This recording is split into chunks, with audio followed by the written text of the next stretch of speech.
I built a social team for a Fortune 500 brand from 2 to 24. Today, I'm going to show you the exact structure.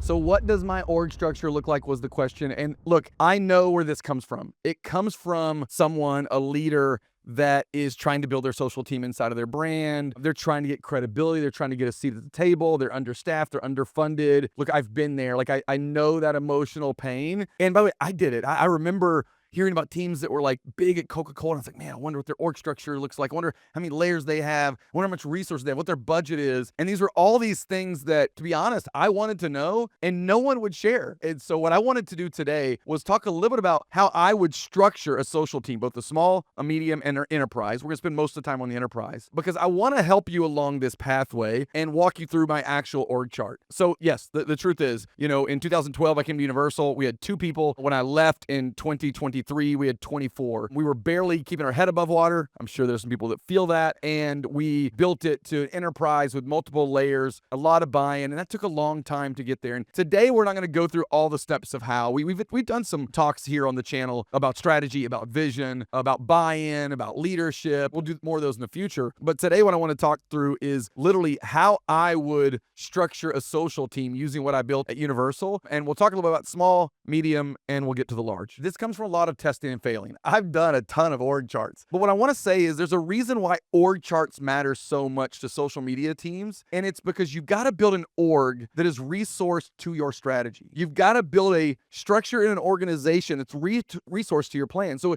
if you're a social media team or a brand that does a ton of threads content or X content, it's a ton of meme and lo-fi, it's very kind of fast moving and on the culture, your org structure has got to be built around community management. But if that's not something that you do all the time, then your org structure is going to be built differently. If you do a lot of long form storytelling, higher production, well, guess what? Your org structure has to be dictated by the strategy and the plan that you have. So what I'm going to share with you today are some thoughts, but obviously you've got to apply this to your own brand as you get through it. Another principle is I want a few things when I think about org structure. I want high collaboration and high speed, high creativity. So your org structure really, really matters in how these teams kind of intersect, especially when you get to the enterprise level. I want makers at every seat, especially as you're a little bit of if you might be a smaller team. I want makers at every single seat. So let's go through this kind of one by one, the starter team, the growing team, and then we'll get to the enterprise, and that's where we'll spend the most time. So the starter team, and you'll see there is a framework to how I build social teams. It is strategist, community manager, creative, and those build out big and they can go down small. So the starter team is pretty simple. It is a social media manager that is the strategist, some sort of social media coordinator or community manager, and a social media content creator. That's it. You got a small team, a small budget. You need to move quickly and be nimble, but you got to take care of the core.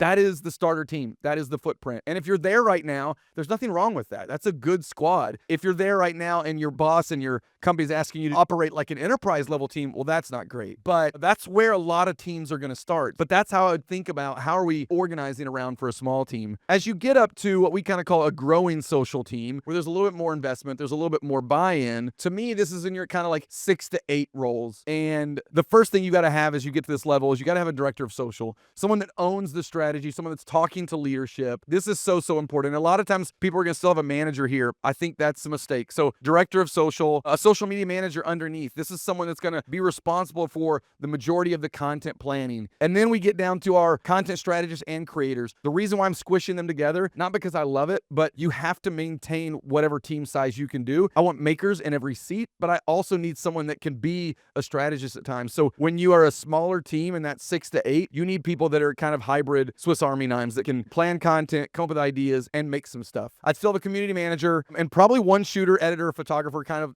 that's where you get the kind of that more disciplined, creative person. And some of you, like that sounds like a team that you would aspire to get to, but that's tight, it's focused, it's still nimble, and I think it will deliver on the overall strategies that you're trying to create. You can do some campaign work, you can do some audience work, you can definitely do some brand work, and so that's kind of this like starter idea. So this is what you clicked on this video, is to really understand what was my org structure like when I was at Universal. What do we do today? How do I think about org structures for social teams? at the enterprise level for Fortune 500. This is what I wanted to know for a long time. And so here it is. I already said this, but speed and collaboration is paramount. So my org structures are built on speed and collaboration. And there are some hot sports opinions in here. If you don't know what a hot sports opinion is, I used to be on the radio. Anytime someone had a hot opinion, a hot take, we'd call it a hot sports opinion. That's continued in my everyday life with my brother and my friends. So just get on board. It's a hot sports opinion. It's an opinion. But I got a couple of hot sports opinions in here. And the first one is, at this level, I believe social should report to the CMO. I believe owned social should not be inside of a PR group. I don't think it should be inside of a digital marketing group.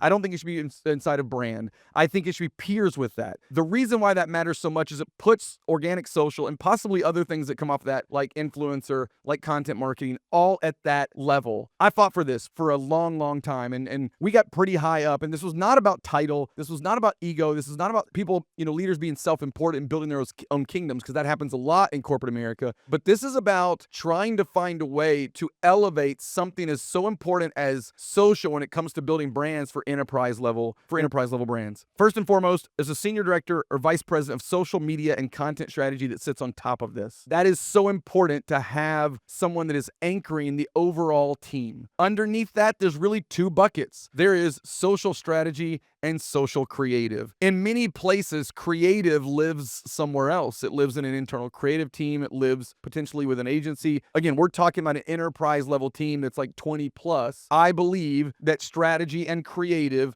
exist underneath one roof with one leader. That's the other big opinion here. Those are things that many social professionals are still struggling with today. But I think they've got to uniquely sit together. And it's honestly a little bit of the org structure we're trying to build out in Maverick. We've got a social strategy and content and planning team. We've got a social creative and production team. And we are trying to work collaboratively together. The number one thing I tell my people back in the day and still today is, first off, no bureaucracy. We're all on the same team. I want my social strategists to feel like they can move into the creative space comfortably, and that's okay. I want my content creatives to feel like they can move in the social strategy area, and that's comfortable. If there's emotional trust and safety in your team, that should be fine. The problem is a lot of brands today write briefs, throw it over the fence to a creative team. The creative team goes and does some stuff. They come back and review it. No, we don't like that. Change that. They're not teams working cohesively together. They're actually, at friction amongst each other. And so for social to work, it's so collaborative, it's so nimble.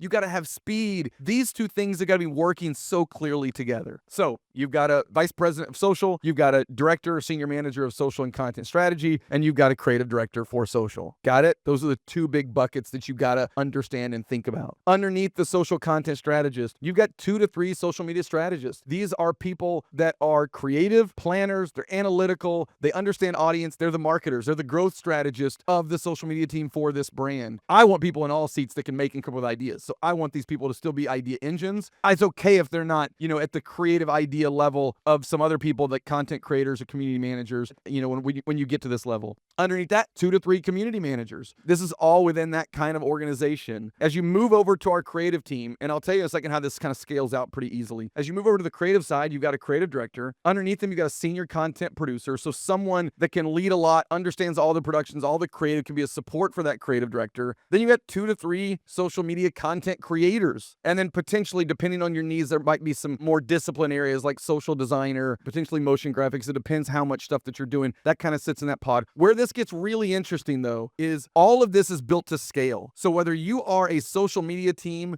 that is focused on brand storytelling, a social media team that has pods focused on channels, literally a TikTok team and Instagram team, or a lot of places have it broken up by audience. What audience are you going after? Or campaigns. What's the campaign that you're going after? But the cool thing about this is these 3 things work together. The content strategist, the community manager, and the creative lead, like they literally create this little triangle. We call them pods. And so they've got discipline areas. The creative is their discipline, but they're actually in matrix pods to support. The reason why this is so important is this scales. If you've got 20 channels to do, you've got 20 pods. The pod needs more. If the pod needs a dedicated designer, you add a designer to that pod so it can grow. If the pod needs 3 community managers, you add more community managers to that pod. So the pod and the structure scales, whether you're talking about audience, channels, campaigns, it doesn't matter. If you need more elevated thinking, add an associate creative director on top of that pod. If you need more strategy, maybe you got a director of social. It depends on how big your organization is.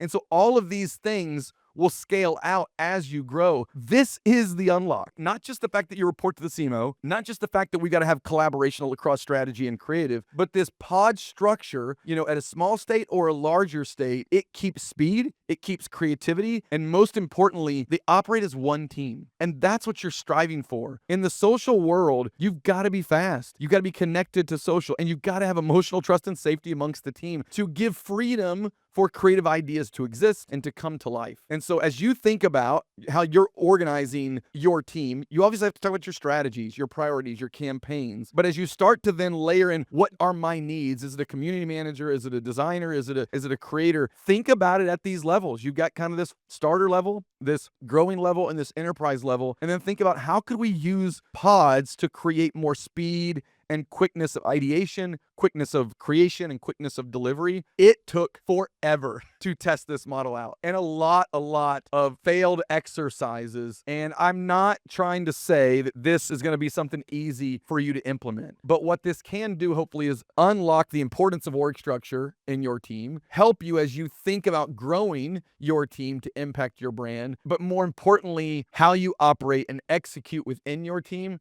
I just think gets really quick. Now what we're not talking about today is process that powers this, right? There's meetings, there's steps, there's a whole content development process that we do here at Maverick, and we have done it in other places. It's all about speed, creativity, ideation, team coming together. So if you want us to do a video about that, we can just comment below or leave a review on the podcast. This also isn't talking about how do we staff up for influence or YouTube or podcast, kind of heavy content operations like a blog, but no shocker, the model and the principles stay the same. The last takeaway that I want to give you, that is something I learned from a friend of mine on one of my teams. One of the biggest mistakes I ever made in organizing was having everybody work on everything. And it sounded wise at the time, but what you really had people doing is, I had social media strategists also writing blogs. They were also contributing to videos for YouTube, and we were doing a bunch of stuff, but it wasn't excellent. And there was one person on the team specifically that was doing a lot of social media. And at one point we moved this person to lead our podcast, to launch our podcast and to lead our podcast. And this individual flourished. She wasn't a social media strategist. She was a social media content creator, but she was a really great creative producer. And when we made that shift from social to podcast, she got unlocked. She became a whole new person, and her career just took off and flourished, and so did what we were doing. And so 2 learnings there. One is ownership matters. If you can build groups and teams and people and give them clear ownership of what they are responsible, make their goals clear, the performance will skyrocket. Ownership equals performance. Ownership equals performance in every walk of life, in business, but definitely in content and in social and in marketing. The secondary tool is, man, when you can put people in the right seat to be their best, man, it is so exciting to see them flourish, to do great work, to be excited, to be fulfilled in their career. All of this stuff kind of intersects. So we are here to talk about content strategy, but this is about people strategy. This is about people management. This is about team building. And so hopefully this was valuable. It was fun to go through it and to kind of map it all out for you guys. And like always, we do these so we can help you grow as a social media professional. Hopefully you can share some of these with your team and maybe even share up to educate and influence your bosses that are making decisions that are influencing the best brands in the world. So we appreciate it. That's it. We'll see you next time.